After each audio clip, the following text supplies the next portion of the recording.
Hello investors, आज हम बात करेंगे एनसीएल रिसर्च लिमिटेड के बारे में। क्या इसको दोबारा से बाय करना हमारे लिए कोई अपॉर्चुनिटी है? देखिए, स्टॉक्स डाउनवर्ड ट्रेंड में बहुत ही तगड़े तरीके से नीचे गिरता जा रहा है।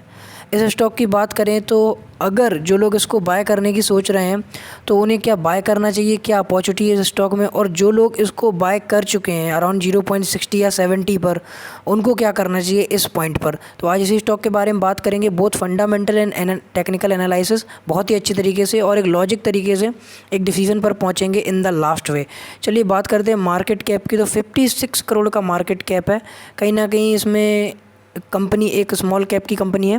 पी रेशियो देखें 294 है, ये काफ़ी अच्छी बात है। अराउंड फेस वैल्यू भी देखें 1 रुपीज़ है, बुक वैल्यू 1.04 है, प्रमोटर होल्डिंग बहुत ही कम है, सेल्स ग्रोथ नेगेटिव में चल रही है। देखिए, ये जो फैक्टर है ना, यही सबसे इंपॉर्टेंट फैक्टर रहता है कंपनी का, जो एक पेनी स्टॉक्स होता है उसमें। तो कहीं ना कहीं ये जो माइनस में इसका जो सेल्स और प्रॉफिट ग्रोथ है, इससे इम्पैक्ट बहुत तगड़ा पड़ा है इस स्टॉक पर, और स्टॉक में सीधा स्लोप से अगर देखें तो नेगेटिव ट्रेंड चला जा रहा है। अब बात करें इसके जो प्राइस चार्ट है, अराउंड अगर हम एक साल के प्राइस चार्ट की बात करें तो ये एक टाइम पर 2.68 तक पहुंच गया था। यहाँ से लेके स्लोप बनाया, देन अगेन ये डाउनवर्ड ट्रेंड इसने दिखा दिया।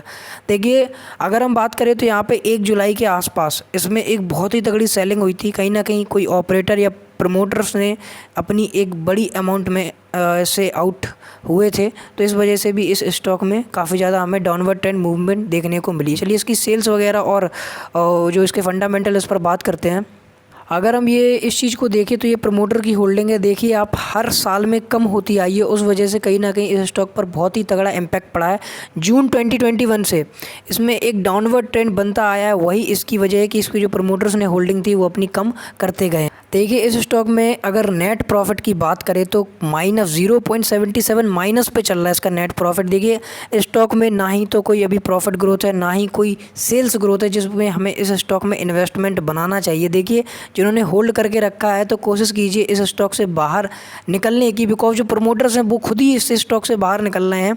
तो कहीं ना कोई दिक्कत तो है इस स्टॉक में, तभी ऐसा हो रहा है। हम अपॉर्चुनिटी बाय की बनाएंगे, ऐसे पेनी स्टॉक में कई सारे पेनी स्टॉक हैं जो मैं बताता रहता हूँ, उन पर न्यूज़ भी देता रहता हूँ, उन स्टॉक में बनाएंगे। और इस स्टॉक में भी जब हमको कहीं ना कहीं सेल्स प्रॉफिट में मिलेगी और ग्रोथ भी इसकी प्रॉफिट में होगी, जब नेट प्रॉफिट हमको इसके प्लस में दिखेगा, तब हम इस पर दोबारा से बाइंग बनाएंगे। देखिए, अभी मेरा इस स्टॉक में कोई भी आपको बाय करने का नज़रिया नहीं बताता हूँ। मैं यही कहूँगा कि इस पर आप अभी ध्यान ना दें, जब इसमें कुछ भी अपॉर्चुनिटी बनेगी मैं आपको बता दूँगा, ध्यान हम उसमें बाय की अपॉर्चुनिटी बनाएंगे। देखिए, और बात करें जो लोग होल्ड किए हुए हैं, तो आप इससे बाहर निकलना जितने अगर सकते हैं तो बिल्कुल निकल जाइए। आप इस पर ऑर्डर लगाते रहिए, जितने कम से कम ऑर्डर निकालते जाए उतने ज़्यादा निकालते रहिए। एक आप ग्रोथ देखेगी अगर फ्यूचर में, तो वो कोई नहीं जानता है, बट हम शॉर्ट टर्म की बात करें तो इसमें मुझे कोई भी अच्छी अपॉर्चुनिटी नहीं दिखती है इस स्टॉक में। तो धन्यवाद, मिलते हैं अगली वीडियो में अगले किसी स्टॉक के साथ, उसके एनालिसिस फंडामेंटल और टेक्निकली बहुत ही अच्छे तरीके से। आप मेरे चैनल को सब्सक्राइब करके रखिए, बिकॉज मैं कई सारे स्टॉक्स पर आपके भी रिलेटेड जो आप बताते हैं उन पर एनालिसिस करता रहता हूँ।